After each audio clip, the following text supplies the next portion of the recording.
Hello and welcome to the Arsenal BiteSize Podcast. This is the Nottingham Forest preview ahead of Sunday's game at the Emirates, our last home league game. So definitely some stuff to preview and discuss. Is it?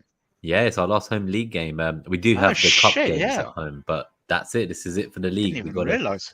We want a big send off, hopefully. So Oh, I might obviously, need to make a day out of it on Sunday. Then I didn't even put two and two together. I forgot. Yeah, it's Chelsea and yeah, then Wolves, isn't it? and it's 2 p.m., isn't it? I think so. It's the early Yeah. kickoff. So we'll both be there. If anyone is listening is there, let us know. We'll try to grab a drink after the game somewhere. Yeah, I know Glenn mentioned it a couple of weeks ago. And yeah, if anyone else is listening and going to be there, damn, yeah, that's upset me. I didn't realize it's the last home league game. Yeah, I think we need a big turnaround in our form to make sure that we go out with a bang into the World Cup period. So obviously, Before we played get last into night, Sunday, yeah. should we? Do we just attack the elephant in the room, or Yeah, I think we won't. We'll nothing spend like against a minute or elephants? I two do on love it. elephants. Like nothing against attacking them, but yeah. But yeah, I think last night was a well-deserved win by PSV. They outplayed us from the start. I think I'm surprised they didn't score more. To be honest with you, they could have had they not been offside about 3 times. I don't know. Like it's offside's offside, right? Like I think they deserve to win. I do think it's being overblown how much we supposedly had our pants pulled down. Personally, yeah, I don't know. Like the offside goals are, in my opinion, good defending. Like you consciously line, play, yeah. like you execute a high line and it's done well. I think you should be applauded, not kind of said being told we're lucky for that. Personally, but like don't disagree on. Yeah, we would deservedly beat. I just think, for me personally, I think when we've spoken quite a lot, when you're rotating half of a team, it's so hard to find rhythm, and the quality of the performances are never going to be what we're used to in like what we saw the first few Premier League games. And for me, I thought tactically things were okay. I just thought we didn't quite, similar to the Southampton game where I spoke about the urgency to get into the right zones to then execute the correct passes. I thought we didn't quite, the execution wasn't there for me yesterday. I thought we created a few like half chances, but I can't remember like glaringly big chances that we created. And for me, that was more the concern. But I don't think the flip side, right? So I guess, should we just talk about like general narratives right now? It's Yeah, of course. how are you feeling as a fan at the moment? Like, To be honest, based on the last couple of weeks. Yeah, to be honest, I'm glad that happened in a weird way because I want to see things like this happen earlier in the season. I think I've talked about on previous episodes about learning from this. I did tune into like a Twitter Spaces from Latte Firm at the end of the game. There was a lot of kind of... Was this yesterday? Or? Yeah, just straight after. And to be fair, like most people who tuned in like a radio dial-in to give their thoughts, they were quite composed and even. Okay. Some of them had this theory that at the end of the game when we were 2-0 down and Arteta was subbing on all the starters in Jesus and Gabriel and Partey, that they felt maybe it was a bit of desperation, or maybe he was actually subbing them on so that when it came to full time, they would have been part of that squad that got beat, so he can then lay into them as well for also not turning it around. So I think that's maybe a bit extreme. I don't think he subbed on those players for that reason. I think people underestimate like PSV. So from my perspective, they're a Champions level club. Like they are a genuinely good team. De Jong, he changed the game when he came. He's honestly a great striker. That's perfect. So my analysis is probably a bit skewed because I actually missed the last half hour of our game because I went to the women's game. So you were at the match. Nice. Yeah, but so yeah, De Jong I only saw for like 20 minutes. So did he terrorize us for the last half hour as well? Or? He looked great. Yeah, I think the game changed even more out of our reach once he came on. The thing is, I guess from my perspective, right, you could argue that the time we should be thinking about is halftime. So we obviously went in at 0-0. It was a lot more difficult than we thought. We wanted to kind of win to secure the top of the group there and then. But what's interesting is we as fans were all thinking, yeah, we need to like win this so we can rotate and play like the under 12s next week.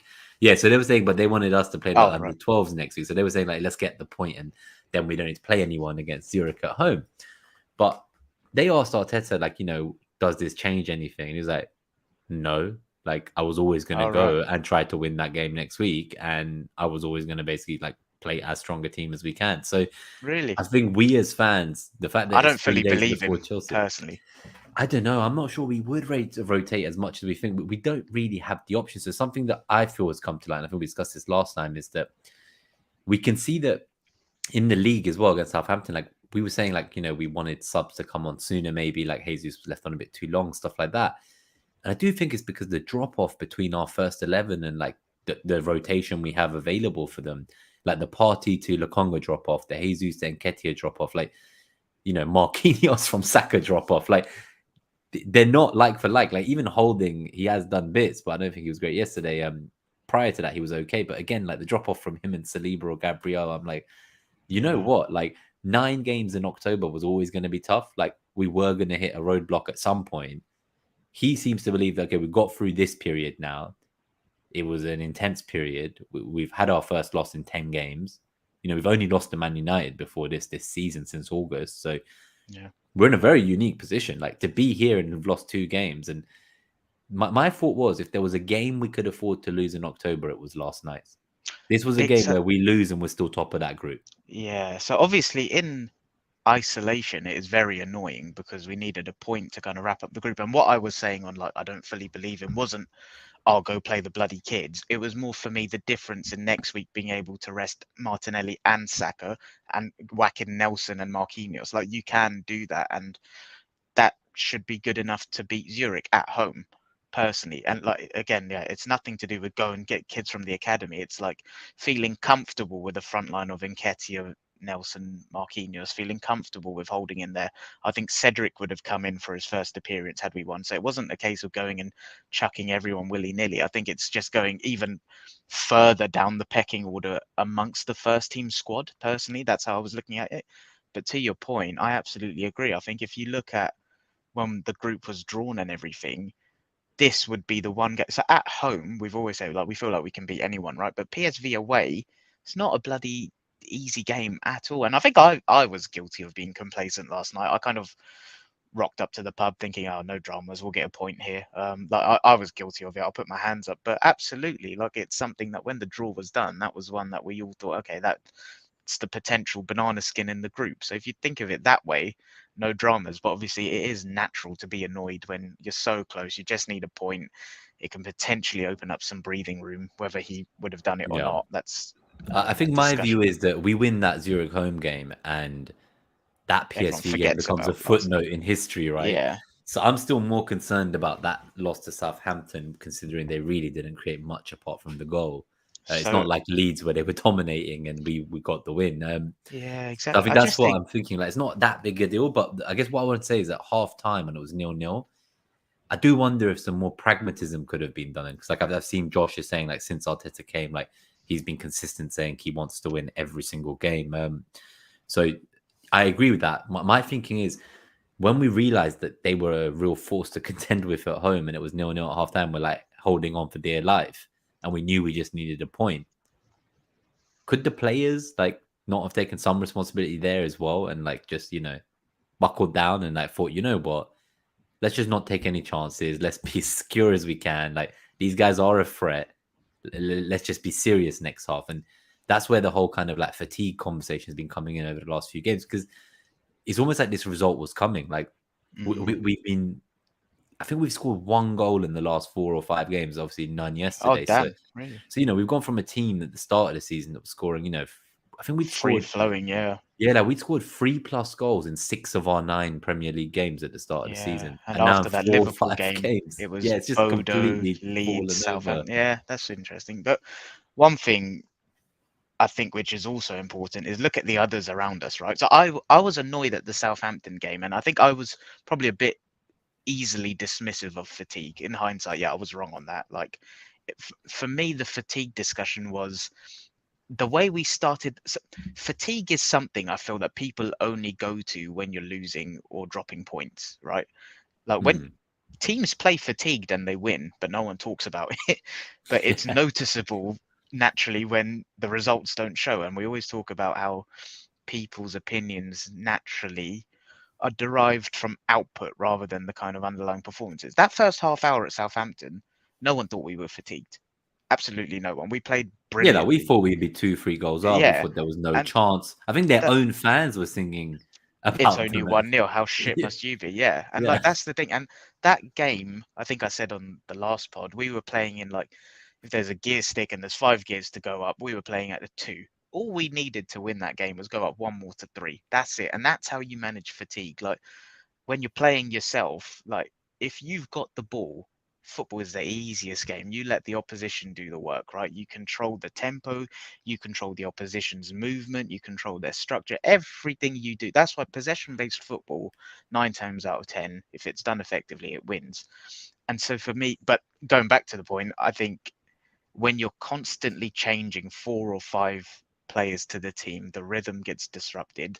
I think there's a sense of don't know, like we just need to be a bit rational about things, I think. And like Arsenal Twitter for me last night was just an absolute cesspit and so overblown. And I think when you look at October, like what is it? Did you say like 9 games 9 we've games. had Yeah, like that? When you're constantly chopping and changing the rhythm of the team, I think it's natural to expect a slight dip off. But for me, the Southampton thing that annoyed me was it was a conscious effort to take the foot off the gas rather than a fatigue thing personally. mm. Last night, we were up against a good team in their fortress. Like, that's okay. I just think analyze this period as what it's been. It's been relentless. And look at the opposition teams. I think City have won 1 game in all comps in 4.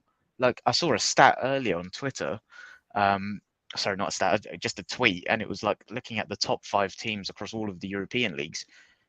No one's really doing that much better than us. Everyone is dropping points and struggling with this run. So I think it's I think it's a okay. unique period as well, right? So the way I was looking at it is this team obviously didn't have European ties last year. I know we've added some depth, but it's the first time they're experiencing this kind of 3 games a week turnaround, the Thursday night, Sunday, and then back on Thursday. Yeah, So this again is a big part of us growing up and maturing as a squad. So that's why I was kind of saying I'm almost pleased that like this has come now and not later, because come into the post World Cup period, these midweeks are going to come thick and fast if we're getting yeah. further into these rounds, and we're going to have to juggle this yet again. And hopefully we've learned from it this time. But what's interesting But is like obviously we were deservedly beat, as we say. But when I looked at the match stats for last night, this is just the final thing I want to add on it before we go to Forest. that's Is what I mean. Look, I'm it was looking forward actually to you reading really these good, out. yeah. Yeah, So we were like 70% possession, 15 shots. They had 8 shots. You know, we only had 3 shots on target. They had 5. We had 6 shots off target, 6 blocked shots. We didn't block any of their shots. We had 6 corners.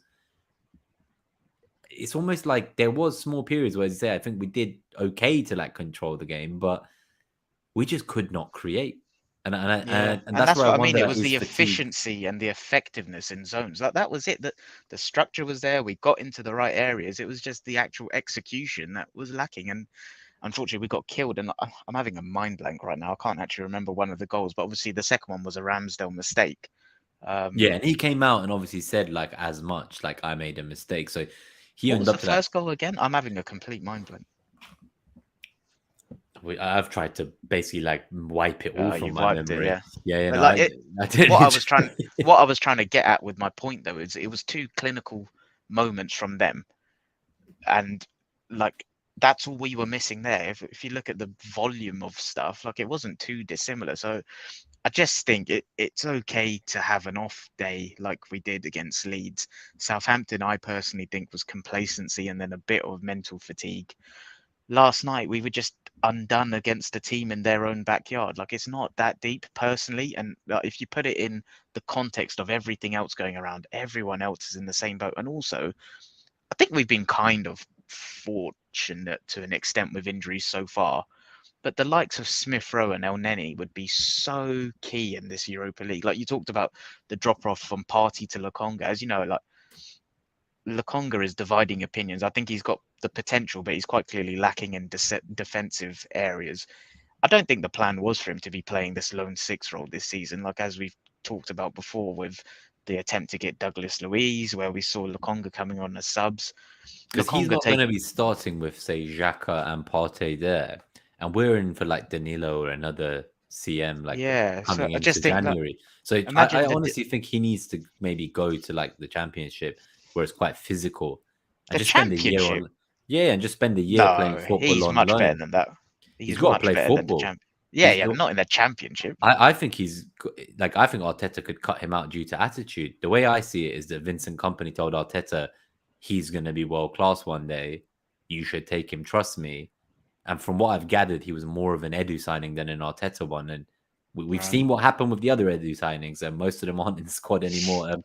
I don't know. You can see I he's just got think he's got the ability. potential. But look at Gundozi; he had the bloody potential, and Yeah, yeah. the attitude I was wrong. So disagree. I feel like, having seen very small bits of him, is maybe unfair to him. But in All or Nothing, he was talking about like why he wasn't starting, and Yeah. he expects to He be definitely starting. comes across as a bit entitled to me. And But he put out interviews just before this shock couple games from him where he was saying, like he doesn't understand why he doesn't start for Belgium, why he doesn't start for Arsenal, all this stuff. yeah. You can't be going out and giving media interviews like that if when you do play, you can't hack it. Like Yeah. that's No, my view. So my point was more I'm like not going to nothing. write him off though. No, yeah, no, my point was more like not on Lokonga specifically, just how much I think El Neni and Smith Rowe would have helped manage the load a bit better. And I think we would all be having very different discussions on Lokonga if he was playing that left 8 role right now. Yeah, and I if think he it's a didn't get combination of forced into factors. this role.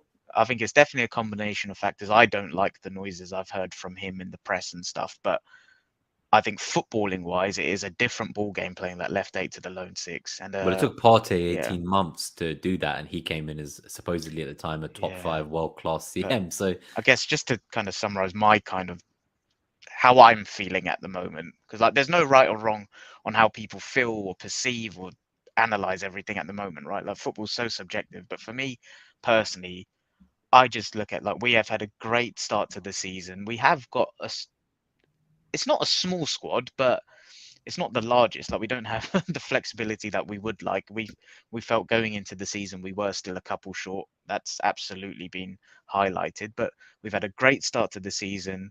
Leeds, we snatched and grabbed that. Southampton, for me personally, that was on us.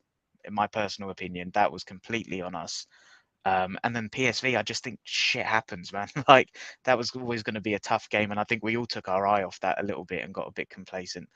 What's important now is just one game at a time until the World Cup. Bounce back against Forest, who have been doing decent, really, really well recently. So yeah, that's how I feel. I think it's okay how things are at the moment, as long as we just kind of put things to bed on Sunday and just manage it going forward, one game at a time.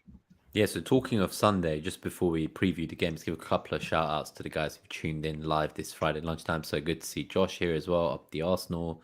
Bungles tuned in as well. Good to see you. Nice to see you catching this live. We've got Ray's tuned in live as well. He's glad to be here live. Good to see you, Ray. Enjoyed your little cameo on the Twitter Spaces I was talking about earlier this episode from Latte Firm.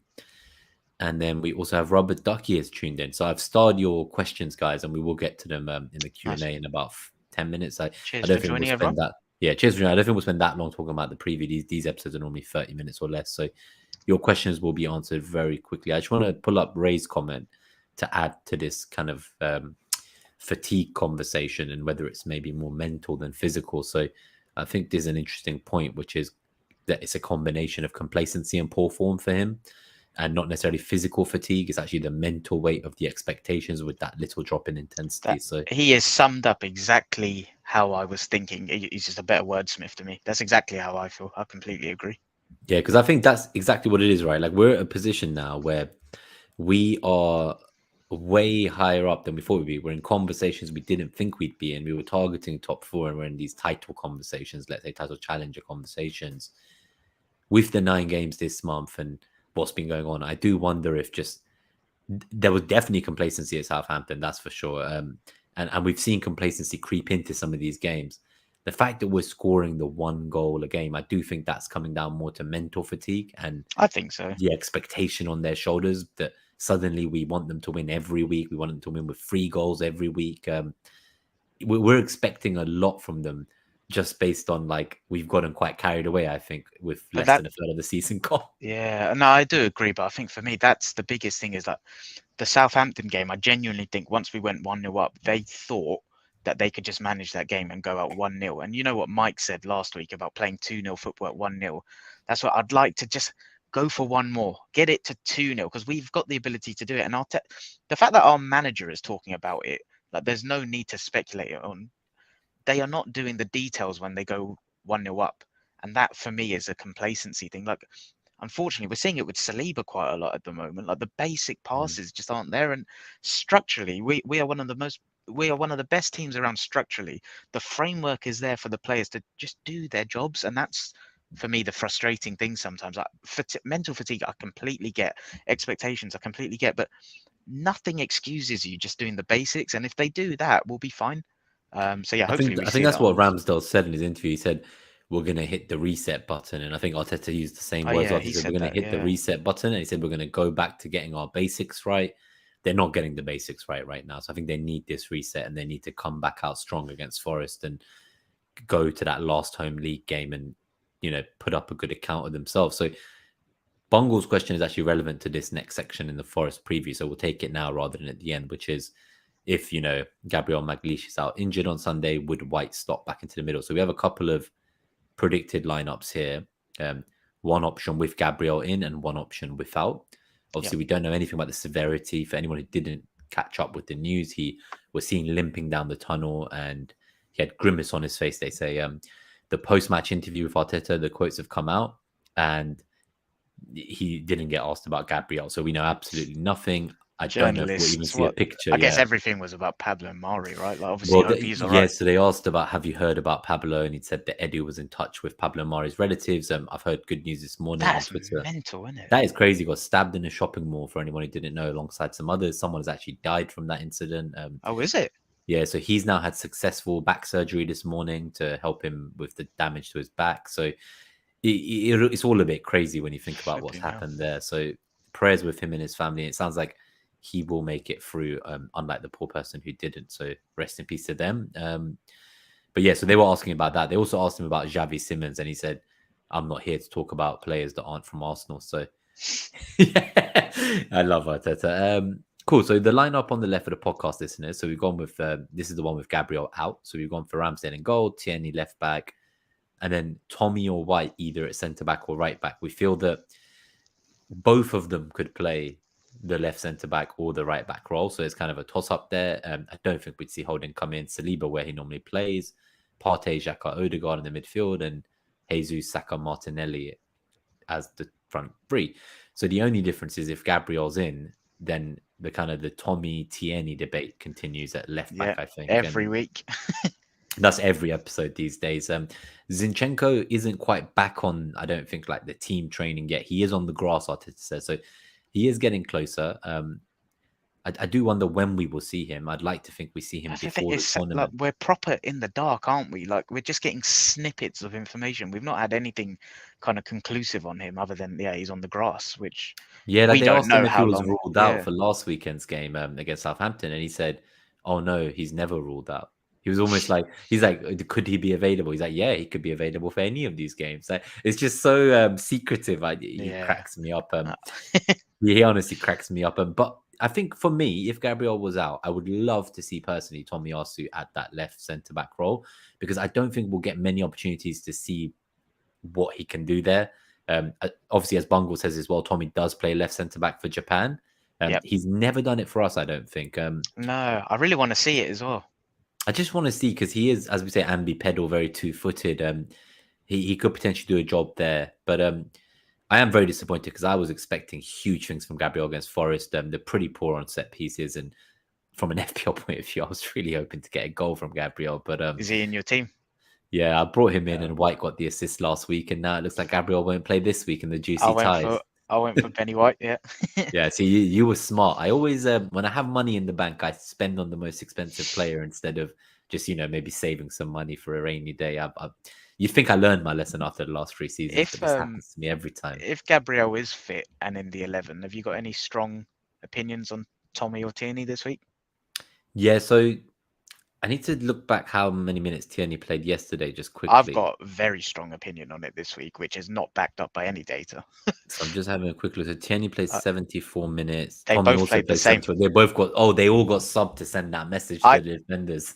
I think I'm going with Tierney this week if Gabriel's fit. And I just think So I think Forest will play like with a low block against us, and so whether people agree with whether Tomiyasu worked or not at left back, take it a step back and think, why was he included? And against Leeds and Southampton, in my opinion, it was because of them as pressing teams, right? That's what we spoke about. Against Liverpool, it was because of the diagonals and being two-footed to be able to take on someone like Salah, who's the opposite foot. Against someone like Forest, I think we're going to have a lot more time and space, personally. Maybe not space if they are in a low block, but I think the need for Tommy at left back is more for that technical security and what he gives. And I don't think we need it as much. And I think Tierney in the 11, like he's doing okay. I just think it's something that Arteta will look to kind of manage the minutes around the team and just get something to more of a functional working, like first phase anyway. That's my personal opinion. Yeah, I think I've gone for Tierney in my predictions as well if Gabriel's fit. I do think we need to just kind of move away from what we've done. I think the kind of the experiment with Tommy against Salah that worked very well as it did last year against Rafinha at Leeds. But I think against Southampton, obviously they had Ward-Prowse and he's a great deliverer of set pieces. There was lots of long throws, and I think I said last week that I did wonder if part of the reason Tommy was there is to deal with the aerial threat and the aerial duels in that matchup. But this game, like the one thing that does gives me fear, even though it's at home and Forest haven't been great, they bought like 25 players and they seem to have finally found their starting 11 just before they play us. They'll take a lot of pride in having taken those points from Liverpool. They got 4 points from Brighton and Liverpool. So I think it's time we put them back down to reality. I'd like to think we're like that wounded animal that, we've learned from last season. The losses don't come in threes anymore, hopefully. I hope so. I really hope so. And that, even at home, we are a different team. And sorry, I sound like a broken record. I talk about it all the time, but the size of the pitch, the positional play, the way we're able to maximize zones, you can't do that against the likes of Leeds and Southampton to the same level of success as you can at the Emirates. And that's what I think, like even Josh's comment in the chat about definitely using the home game next in the league to get the home support behind. I think we do need that. And without being disrespectful, I think we couldn't have asked for a nicer fixture to try and get back on track. And I think on Sunday, people will feel a bit silly come the afternoon. I think things will be fine. I think that first half hour against Southampton, it's funny how narratives swing so quickly. Like, first half hour was absolutely brilliant, I thought, and I've got no doubt we'll start fast on Sunday.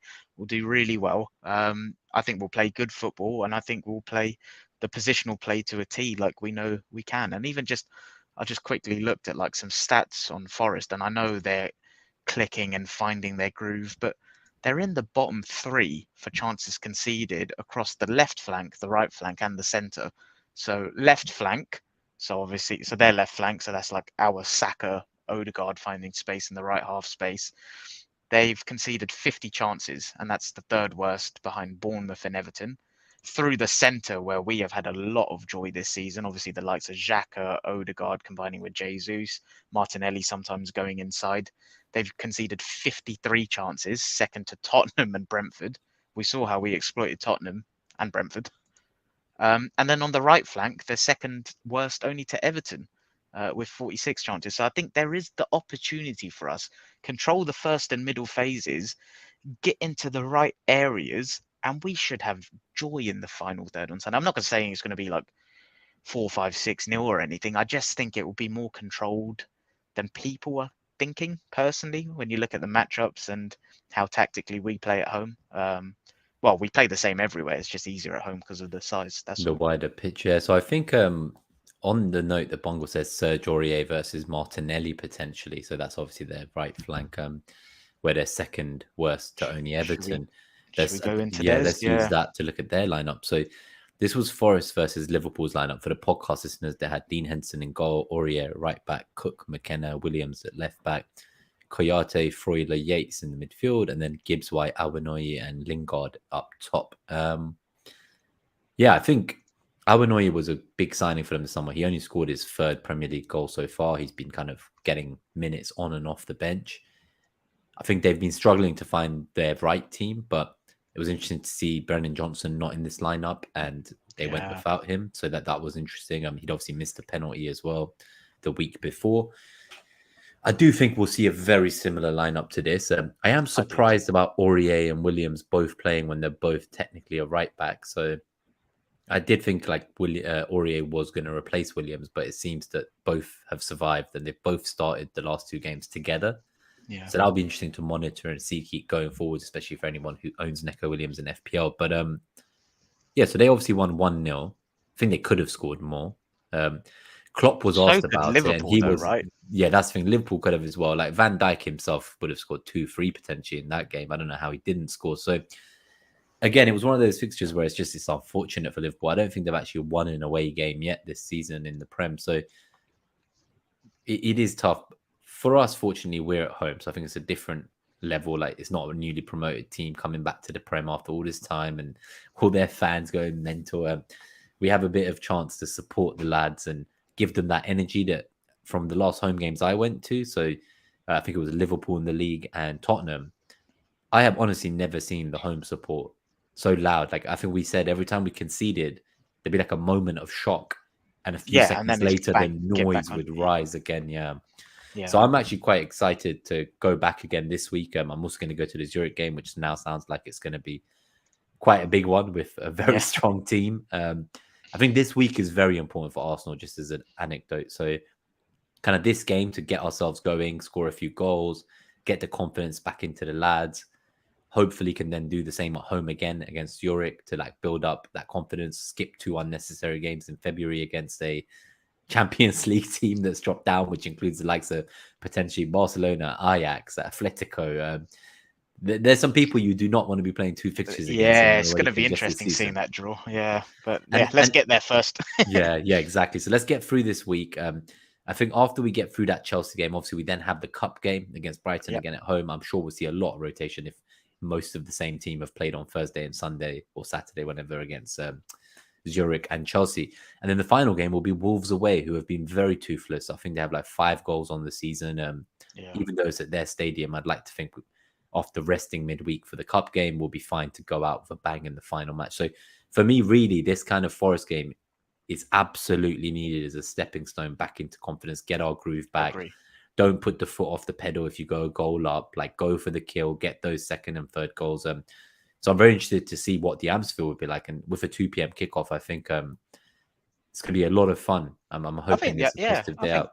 Atmosphere will be absolutely, I was going to say rocking. I'm not sure it'll be rocking. I think it'll be really good, though. I think everyone will be behind the team. Like, this is the most united the fan base have been in a while. And yeah, we're having a little blip, but so is everyone else. Like, no other team is doing better than us necessarily right now with the schedule. So I agree with everything you're saying. I think use this game as a stepping stone to kind of get back to doing the basics, get back into that level of confidence. And kind of, when I say like there's a difference between arrogance and complacency.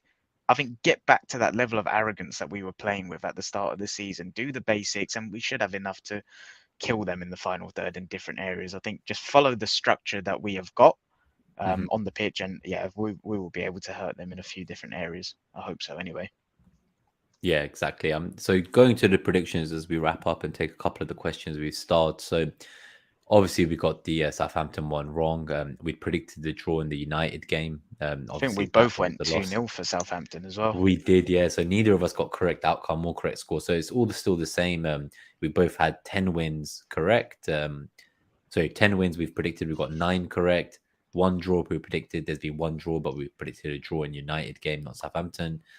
And then the 1 loss, obviously, that we didn't predict was against United in the league. So all in all to play for. Third of the season gone, and we're still quite tight. I think the only place I edge you is I've had 1 more predicted score correct than you, and that's it. So 3 versus 2 is still all to play for. So guys, in the live chat, let us know your predictions for this weekend's game. We will also give our thoughts. I will go first because, like I said, I made you go first twice in a row. So now I'll do my 2 in a row, and then we'll alternate each week because I feel like it was unfair. It's a bit bold considering how we've looked lately, but I'm going to go for a 3-0. We've gone for the same again. I think so. I see I was on the 2-0 fence. from Josh, 3-0 from Bobby. Anyone else get your score predictions in? Yeah, I was on the fence between 2 and 3. I think we'll start fast. I really do. I think we'll get a goal like within the first 10, 15 minutes and then get another one like around half time. And then I think the third will just come when we're playing in second gear, and I'm frustrated at that. But I think we'll That's get it. maybe when we'll also concede the first in Bobby's Probably, yeah. prediction of Okay, 3-1. interesting. And yeah, I think the goals this week, I really think we're going to get some joy against their left flank, having seen like the left flank and centre, so like that kind of half space area. Yeah, I think Xhaka, Odegaard, Martinelli, Saka, they're all going to get into really nice areas on Sunday, and hopefully Jesus gets on the goals as well, because Yeah, I really there's want a few Jesus narratives to. swinging Yeah, around him at the moment. yeah. I think he has like the second highest XG after Haaland in terms of like, and then not having converted. So he's been a bit unfortunate. I think he is getting the chances. He'll be beating himself up about not converting them, I'm sure. But hopefully this will turn things around. Saka, just to add to that, so on that whole earlier this week, I know we've not got the graphics today, but that right zonal matchup for Saka was fantastic, and not just that.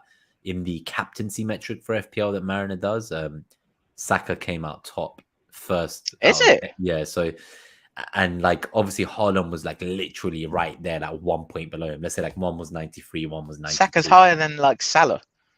Yeah, yeah. This Shit. week, like all the numbers, the last 6 fixtures, kind of form for us from an attacking perspective, even including some of the lackluster games, and then also Forest last 6, including their better games, it's still all stacked in his favor. I'm very excited to see what Saka can do this weekend.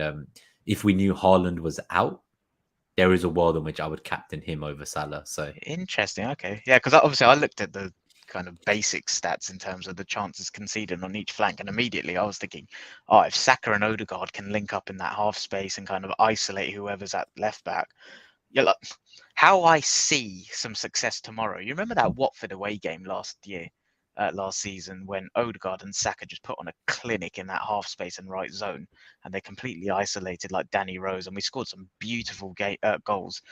I really see and hope something similar on Sunday, because the chances are there. Like, yeah, the stats back it up in terms of Forest's weak spot. I didn't quite realize it would translate to him being such a strong FPL captain candidate, though. That's kind of mad.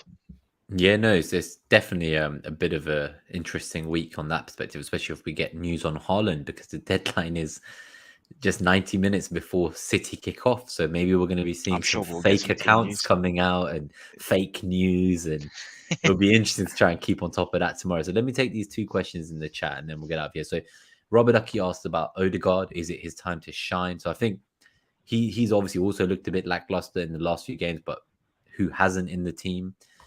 Prior to that, I think he was starting to do really well. He was kind of taking that captaincy role on, not necessarily vocally, but just in terms of his on-field performances and setting expectations for the rest of the team around him. I do think that this is the ideal game, just with that kind of right flank weakness we've talked about. This is the game where he needs to come in and provide those kind of killer balls with that vision he has, and hopefully then one of Saka or Jesus can convert them this time round. Yeah, I think it's sorry, their left flank, so our right, and their centre zone, right? That's exactly where Odegaard earns his money. And I agree. I think this is the game. I'm just not sure he'd be my favoured one of 3 assets for Chelsea and Wolves away, personally. I think I'd still be going for Xhaka if you didn't want to be on the whole kind of like a Saka Martinelli defender or Jesus Saka Yeah. Martinelli. If you wanted to just spend 5.1, 5.2 mil, I think he's a great asset. It's just, again, it's like, is he the third best asset? Maybe not, but the price point's very appealing if it works into your structure. Yeah. So I would still absolutely go think Xhaka. Odegaard could do well on Sunday. Yeah, definitely. Yeah, I think just from a footballing perspective, like he's been a joy to watch, and some of the stuff he can pull off is honestly a visionary work that I don't think there's many players that technically gifted in our team. So then the question from Josh, so well, it's not a question, it's more of a comment, I think, just to add to that squad depth. So obviously we talked about the fact that we're probably going to need to strengthen in January if we're serious. We probably want a centre mid. We probably want a winger. He says obviously Smith Rowe off the bench last season is being massively missed this season. 100%. Yes, I think you mentioned obviously Smith Rowe and El Neni earlier in terms of like had we had them for Europa, it would be very different and the composition of our team would be probably better. I definitely think Smith Rowe is a starting 11 quality player for us, even if Martinelli Easy. has kept him out. But Yeah. just in terms of pure quality, like he is a starting 11 quality There's caliber. no like drop off that you talk about in Mm. other positions, is there? Yeah, like they were the only two that were competing for a position last season. The other 10, there was a massive drop off. Yeah. Now, luckily, like there is some versatility. Certain players can play multiple roles. So the drop off isn't as bad when they go and cover someone who's out. Obviously, in this scenario, I can't wait for Smith Rowe to be back. I hope like he recovers well from the surgery.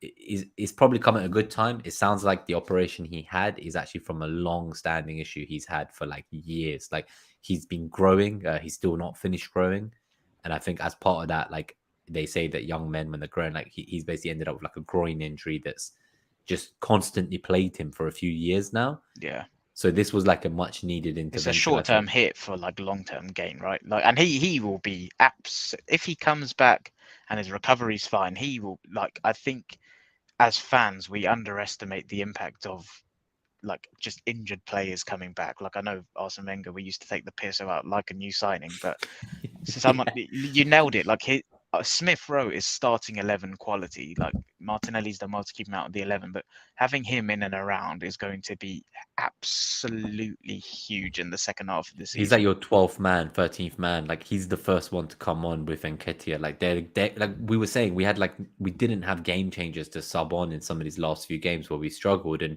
he is exactly that. He is a game changer. I don't know if we'll see him at left wing with the kind of rise of Martinelli there, but we've both spoken about how he could do a great job in that Xhaka role potentially at left centre mid.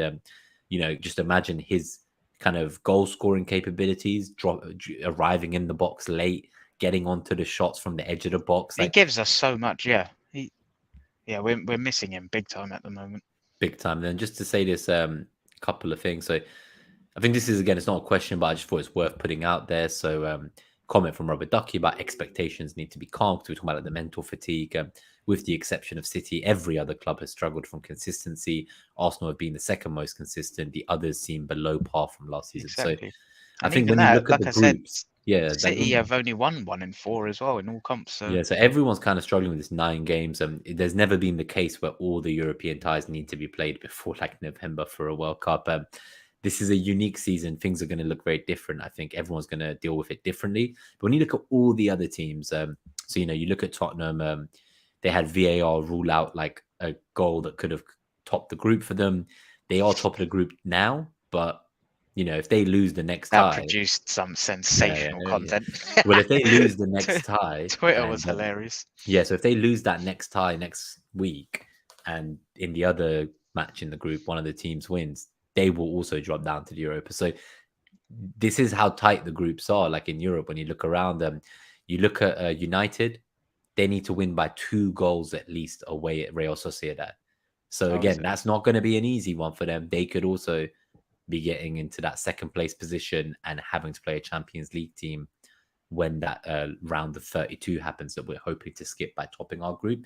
So I think you're seeing this problem across the field. It's not unique to us. And if there was a game we wanted to lose this month, this was the game, as I say, because we're still top of that group. Nothing has massively changed. And we just still need to go and win the next game. Like we didn't do it 1 week earlier. Yeah. That's pretty much the thing. Can I get one thing off my chest?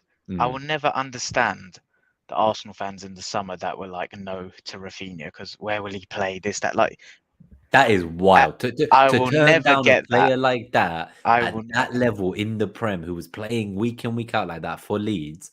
because they were worried about the development. Like we said it at the time, right? Like minutes, not starts this season, and we're seeing it now, right? Like obviously the Smith Rowe injury hasn't helped, but fuck me, like we knew we were 2 players short. Like how well Jack has done, we still needed another left 8 or 6, whatever. We Like needed we went another in for a body. 6 last minute, right, for Douglas Luiz because of the Yeah, injuries.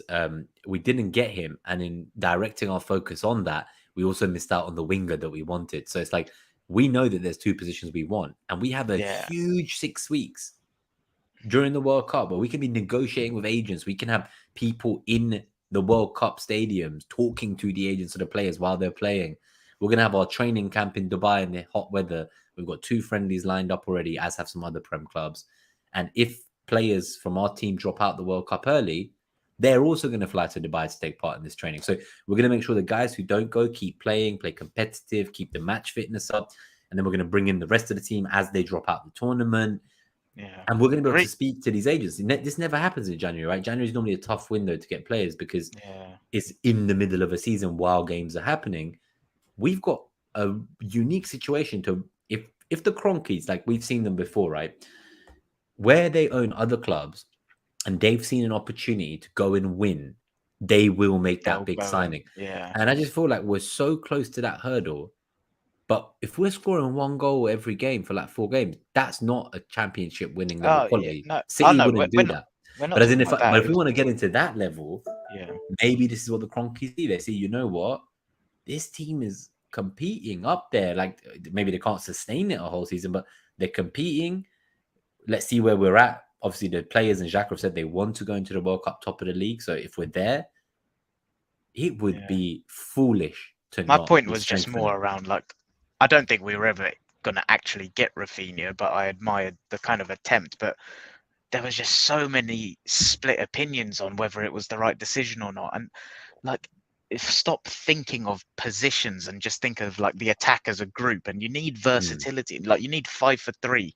And like, I will never get. At the time, I was so like. I'd like to think I'm quite an empathetic person, and like I'm quite good at understanding other viewpoints. That one, I could never get my head around it.